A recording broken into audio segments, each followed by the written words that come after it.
একটা battery sell positive চার্জগুলোকে একটা plate থেকে সরিয়ে আর একটা প্লেটে জড়ো করে।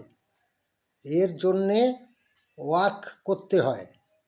কেমিক্যাল অ্যাকশন সেই কাজটা করে, যদিও অ্যাকচুয়ালি ইলেকট্রন মুভমেন্ট হয়। যেহেতু ইন্টারনাল কেমিক্যাল অ্যাকশনের দ্বারা চার্জগুলো সেপারেটেড হয়, তারা ইন্টারনালি হায়ার পোটেনশিয়াল থেকে লোয়ার পোটেনশিয়ালে আসতে পারে না, যদি না ইন্টারনাল লিকেজ বা শর্ট থাকে। যখন লোড জুড়ে দিই, তখন কন্ডাকশন পাথ পাওয়ার ফলে জড়ো হওয়া চার্জগুলো মিউচুয়াল রিপালশনের জন্য হায়ার পোটেনশিয়াল থেকে লোয়ার পোটেনশিয়াল এনার্জিতে ফ্লো করে এবং লোড সেই ডিফারেন্স এনার্জিকে কনভার্ট করে। ঘটনাটা অ্যাজিভ পাম্পিং অ্যাকশনের দ্বারা জলকে নিচের তলা থেকে উপর তলায় তোলা। এরপর যদি কন্টিনিউয়াস পাথ পায়, যার through out the length potential gradient থাকে, তবে সেই জল অটোমেটিক্যালি নিচের তলায় ফ্লো করে আসে। কন্টিনিউয়াস ফ্লো মেনটেন করার জন্য আবার লোয়ার পোটেনশিয়াল এনার্জি লেভেল থেকে হায়ার পোটেনশিয়াল এনার্জি লেভেলে চার্জগুলোকে তুলতে হয়, যেটা কেমিক্যাল অ্যাকশনের দ্বারা সম্ভব হয়।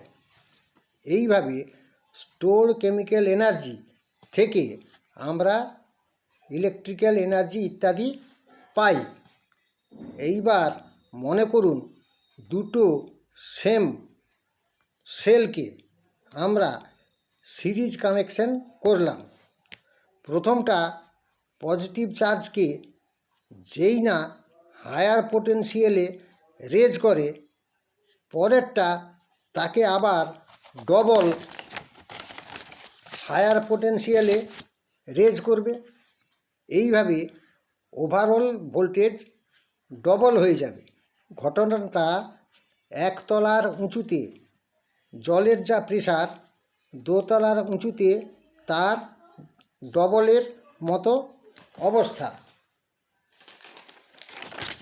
আসল ব্যাপার হলো, ব্যাটারিতে যে ভোল্টেজ আমরা মাপি তা হলো ভোল্টেজ ডিফারেন্স।